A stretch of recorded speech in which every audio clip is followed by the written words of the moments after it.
Nick knows stuff. Max knows stuff. Luke knows stuff. We know I stuff. don't care about anything in this book. That's so cool.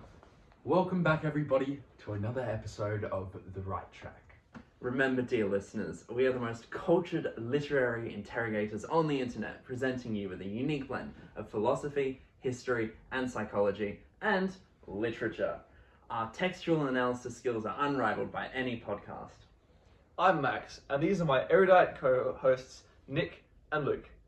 Nick, can you please introduce us to the text? Absolutely, Max.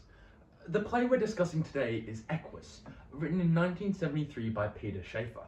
The play is an expressionist exploration of the motivation that led a disturbed teenage boy, Alan Strang, to blind 6 horses. Oof, quite a handful. Right. From our modern perspective, as younger people in 2025 Australia, our context predisposed us to react in different ways to the way the text has positioned us. For example, the cultural attitudes towards masculinity in Australian culture may stifle emotional expression, and the Australian idea of tall poppy syndrome can be viewed as enforcing conformity with the herd. Mental health is also a problem that is gaining increasing awareness in modern Australia, especially among the younger generation. Our individual contexts and experiences also influenced our reaction to this play. So, what are the main links to other texts in this play that can help to position us to respond? Well, the play links quite strongly to Friedrich Nietzsche and his ideas. For anyone who doesn't know, Friedrich Nietzsche was a 19th century German philosopher who developed a romantic philosophy centering on a rejection of reason in favour of the strength of human will. Yes, specifically, all of us were able to respond in various ways to the main Nietzschean ideas presented in the text, that there must be a balance of reason and passion, and the idea that conformity leads to suffering. These are found in Nietzsche's works, The Birth of Tragedy, and Thus Spoke Zarathustra. Interesting. And do we have any other texts that were referenced in the book, Nick?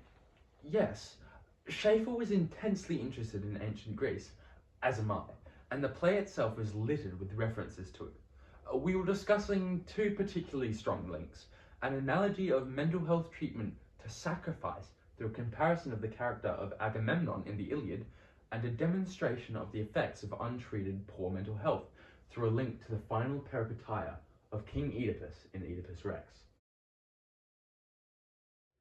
Okay, starting with the Nietzschean references, what are they and how did we respond to them? Well, the text strongly references the divide between the Apollonian and Dionysian personalities. The Apollonian personality is reason-based and shuns emotion and intuition, while the Dionysian personality embraced its passion at the cost of reason, viewing reason as excessively restrictive. We can see this in the quotation from the play by Dr. Dysart. That boy, Alan, has known a passion far more ferocious than I have felt in any second of my life. In the morning, I put away my books, touch my reproduction statue of Dionysus for luck, and go off to the hospital to treat him for insanity. Do you see?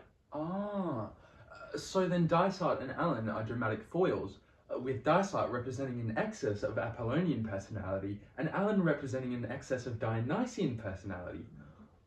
It seems that Shaffer is trying to position us using the sufferer of both characters in the context of the play to understand that a balance of both personalities is required for happiness. Alan's excessive passion leads to intense suffering, while Dysart's lack of passion leads to a spiritual death that he is only able to recognize by comparison to Alan's intense passion for his god. I have some familiarity with Nietzsche's work. As an appreciator of romantic philosophy in general, I intellectually respond by accepting this idea of balance.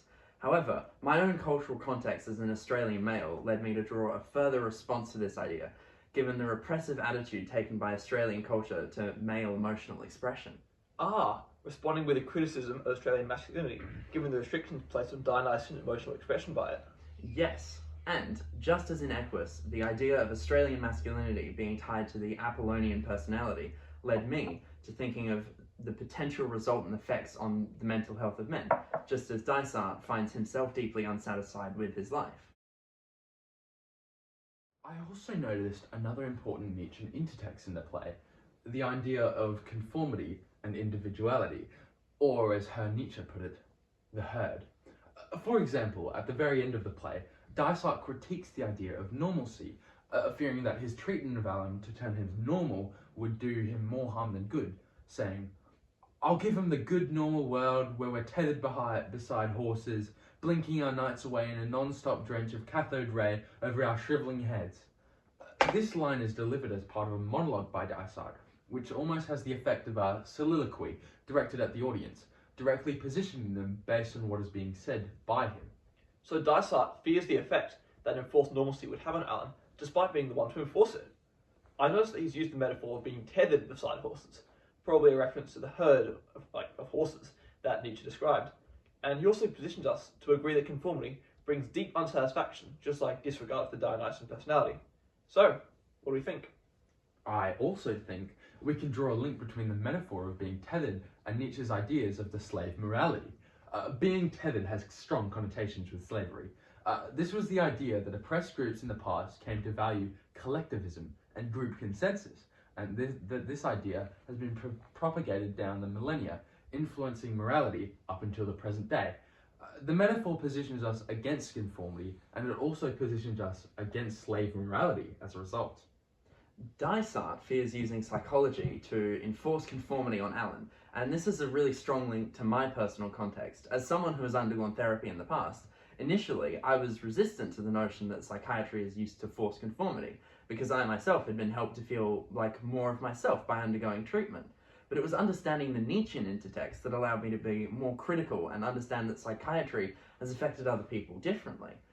I was also able to draw another response based on our cultural context as Australians. Yes, this response was particularly strong in me as an immigrant to Australia, with the differences of my own cultural context allowing me to detect the naturalised assumptions of Australian culture more easily than otherwise. Australia is a country in which individuality is not particularly valued, and aspects of its culture, such as tall poppy syndrome, focus on bringing down those who break from the herd. I thus responded to this reference by critiquing Australian values and cultural attitudes. It seems quite obvious that Schaeffer was intensely interested in ancient Greece. Throughout the text, he continually litters references to aspects of Greek theatre, history, and mythology. The most explicit instances of this result from Dysart's fascination with Greece and his continual references to it. Yes, in a monologue near the beginning of the play, Dysart describes a dream he has as a Greek priest in which he performs ritual sacrifice of children. He later confesses it was Alan's face on every victim on the stone. Oh, that seems to me like Schaeffer is making a clear metaphor linking the role of psychiatrist to that of the executioner. Yes, the scene becomes analogous, where psychiatrists symbolically take the life or passion out of their patients through the process of treatment. Certainly informed by the popular discourse around psychiatry at the time. But hang on, psychiatrists try and help children. Dysart's just killing them in this dream. That's the thing. The key difference is between execution for no reason and sacrifice.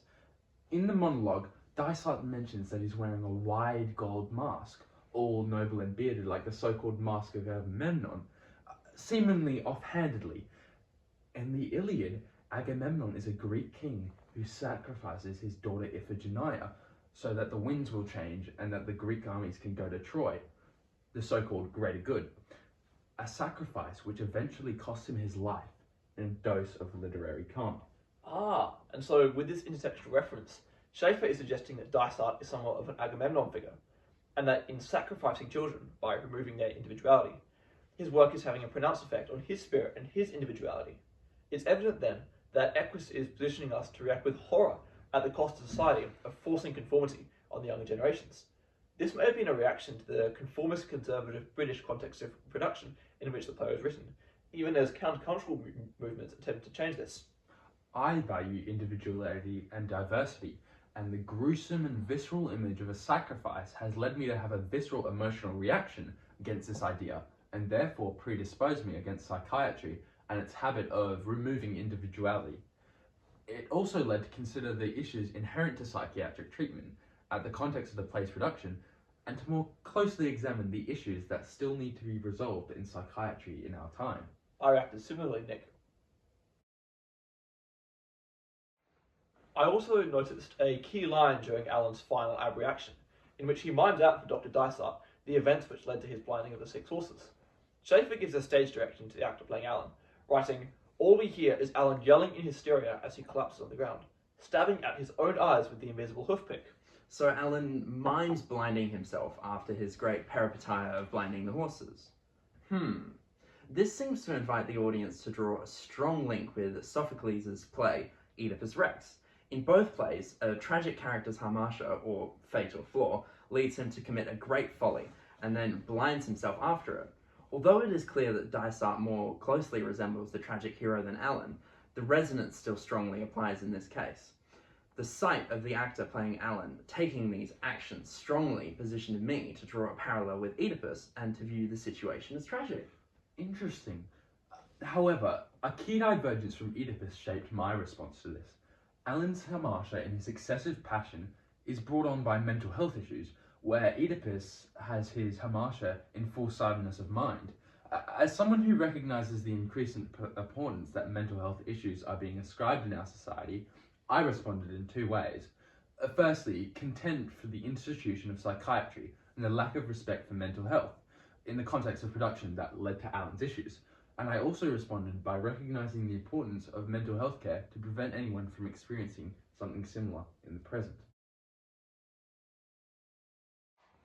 The intertextual reference to Nietzsche's works, The Birth of Tragedy and Thus Spoke Zarathustra, paired with the references to the work of the ancient Greeks, Sophocles' Oedipus Rex and Homer's The Iliad, work to position us in particular ways to respond to Shakespeare's Equus. In fact, our broad social context as young Australian men living in a society dominated by mass social media and where tall poppy syndrome remains ever present, we have been primed to be positioned by the intertext of Equus, to take a more cautious view of the institution of psychiatry and to more carefully consider the role of forced conformity in Australia as we know it today. Certainly. Well, dear listeners, this was The Right Track. Thanks for listening, and remember to read responsibly.